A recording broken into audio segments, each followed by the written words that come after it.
All right, so today we're going to be taking a deep dive into Formula One leadership. And this isn't just going to be kind of the usual, paddock gossip. There you go. We're really going to unpack what sets a top team principal apart. Exactly. And you never know, you might pick up a few tips for your own career along the way. Yeah, for sure. Uh-huh. This is going to be fun. And to do that, we're going to be looking at Rob Smedley. Rob Smedley. Now, this isn't just someone offering, opinions from the sidelines. Right. This is someone who has really been there and done it in Formula One. Yeah, I mean, he's been in the trenches at Ferrari, at Williams. Exactly. Working with, some of the biggest names in the sport. Absolutely. And crucially, he's not afraid to speak his mind as well. Definitely not. But here's the interesting thing, right? Yeah. After all of that experience Yeah. in the, high-pressure world of Formula One, Yeah. Smedley chose to step away and focus on developing young talent in karting. He did, and yet he still gets offers to come back to Formula One. That's got to tell you something, right? It does. It means that he's very well respected in the paddock. For sure. And it means that when he singles someone out for praise, we should probably sit up and listen. Yeah, definitely. And the person he's praising is Fred Vasseur, who is, of course, Ferrari's current team principal. He is. Now, I know what you're thinking. Yeah. Another deep dive on a Ferrari boss. Ah. But this goes beyond the, kind of the usual headlines. He does. Because Smedley actually has a personal connection with Vasseur. He does. And that's what I think makes this so fascinating, because it's not just about professional respect. Yeah. There's a genuine bond there. For sure. And so I think that makes his insights all the more valuable. Okay, so let's dig into it. What makes Vasseur so special in Smedley's eyes?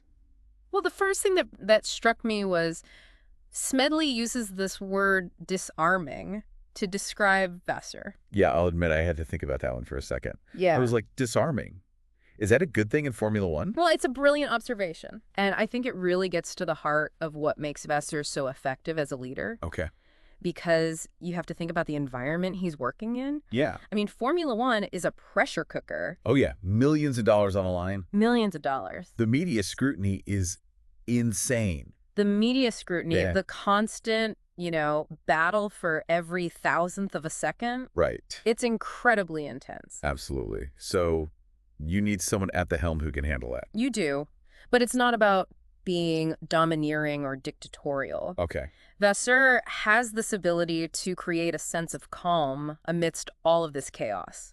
So he doesn't add to the pressure. He kind of diffuses it. Exactly. He diffuses it. Okay. So disarming doesn't mean he's, weak or soft or anything like that. No, not at all. It's more about having this quiet confidence that puts people at ease. Exactly. And Smedley makes this point that I think a lot of us can relate to, which Yeah. is if you're already good at what you do, you're probably your own worst critic. Oh, for sure. You don't need someone breathing down your neck adding to that stress. Tell me about it. And that's where Vasseur excels. He understands that the best way to get the most out of his team is to shield them from that external pressure. Okay. He takes the flak, he absorbs the criticism so that his engineers and his drivers can just focus on doing what they do best. So it's like he's creating a safe space for them to take risks, Yeah. to innovate, Yeah, to push the boundaries without the fear of failure. yeah, because that's so crucial in Formula One. Right, because this is a sport about finding those tiny margins that make all the difference. Exactly. If your team is constantly worried about making a mistake, they're never going to reach their full potential. Okay, that makes sense. Yeah. But how does Vasseur know how to do this? Well, that's where another really interesting insight from Smedley comes in. Okay. He says that Vasseur knows what is needed to make a successful Formula One team. And then he adds this line, and he says, "You'd be surprised that not every team principal does." Ooh, that's juicy. So what is Vasseur doing that these other guys aren't? Well, that's a great question, and that's what we're going to unpack as we continue our deep dive. All right, I am ready. Let's get into it. Let's do it. So we were just talking about how Fred Vasseur seems to have this unique understanding of what makes a Formula One team tick. Yeah. So what's his secret? Well, I don't think it's as simple as, having a secret playbook or anything like that. Right. But there's definitely a method to his approach. Okay. And I think a lot of it comes down to his experience, and not just in Formula One, Right. but in motorsport as a whole. Okay. So it's not just about being a brilliant engineer or having a deep understanding of, aerodynamics and all that. Yeah. There's more to it than just the technical side. Exactly. Yeah. Remember Vasseur has built and run his own successful racing teams Right. outside of Formula One. Yeah. RT Grand Prix. Exactly. ASM, very successful. Yeah, so he's seen the sport from multiple angles. Yeah. And that gives him a broader perspective, I think, a different way of approaching challenges. So he's not just stuck in that Formula One bubble. Yeah. Getting caught up in all the politics and the drama. Precisely. He can see the bigger picture. It's a long game. The long game, exactly. Okay, and this is where Smedley's insight about Vasseur's intelligence really comes into play, right? Yeah. It's not just about being technically brilliant. No. It's about knowing how to apply that intelligence in a strategic way. Absolutely. And in fact, Smedley uses the word astute Okay. to describe Vasseur's intelligence. Astute. Yeah, it's about understanding the nuances of Formula One, Right. the complex interplay of personalities, the financial pressures, Right.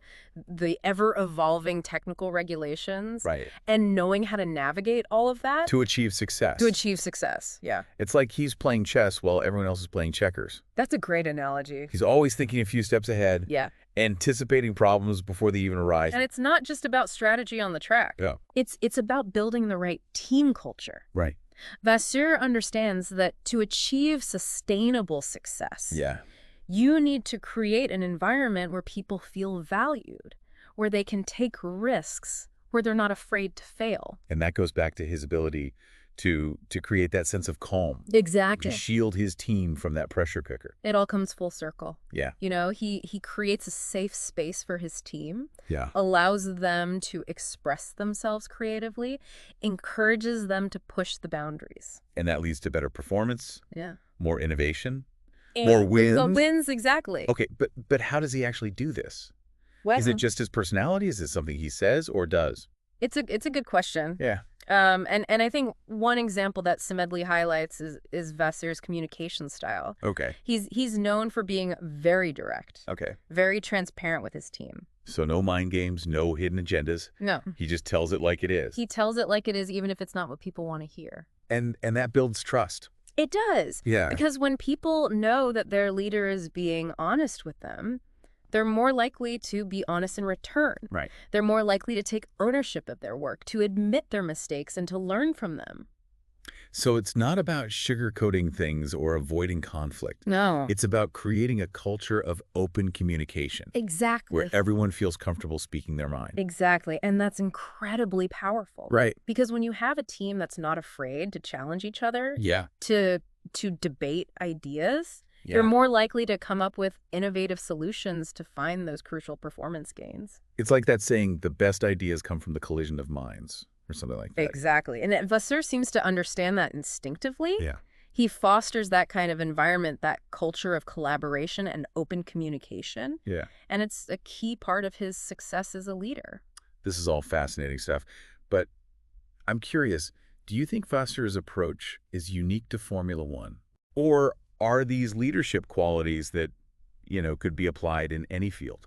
Yeah, it really is amazing how these principles we're talking about, they kind of apply across the board, right? They do. It's Like, it doesn't matter if you're in the high-stakes world of Formula One or, any other field. it's, creating that open communication, Yeah. building trust within a team, Yeah. creating an environment where people feel empowered to take risks. Yeah, Gris. Those are invaluable qualities in any leader. And it's interesting because when we talk about, Vasseur's success, Mm-hmm. we often focus on like the tangible things, Yeah. right? The strategic decisions, The result. the technical innovations. The race wins. Yeah. But it's clear that a lot of it stems from this, this less tangible aspect, like Yeah. his leadership style, Absolutely. his ability to get the best out of people. Yeah, and that brings us back to perhaps the most compelling piece of evidence we have for Vasseur's effectiveness as a leader, Okay. which is the fact that Rob Smedley himself would consider working for him. Right. And this is a guy who chose to walk away from Formula One. Exactly. He's built this successful career outside of that pressure cooker. Yeah, he's not someone who's casing the F1 limelight. No. He's not looking for an easy ride. Right. He's drawn to Vasseur's leadership because he sees something special there. Yeah, it's like a vote of confidence from someone who's seen it all. Exactly. Who knows what it takes to build a winning team in Formula One. And it tells us, I think, that Vasseur is creating a culture at Ferrari that's attracting top talent. Yeah. Not just within the usual F1 circles, That's it. but from outside as well. So what does this all mean for you, the listener? Oh, hopefully. Well, we've just spent this deep dive exploring the qualities that make a truly effective leader. Yeah.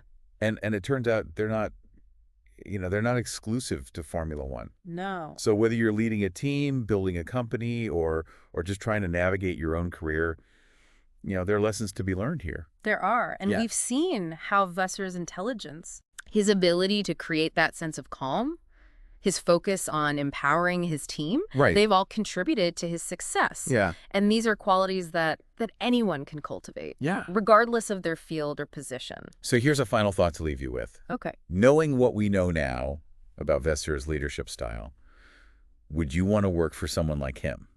Yeah. What qualities resonated most with you? And how can you apply those insights to your own work environment, Exactly. whether you're leading a team or just trying to be a more effective contributor? It's been fascinating, I think, to see how these principles of leadership play out in different contexts. Yeah. And yeah, I think there's a lot we can learn from someone like Fred Vasseur, even if we're not aspiring Formula One team principals ourselves. Thanks for joining us on this deep dive. It's been a pleasure.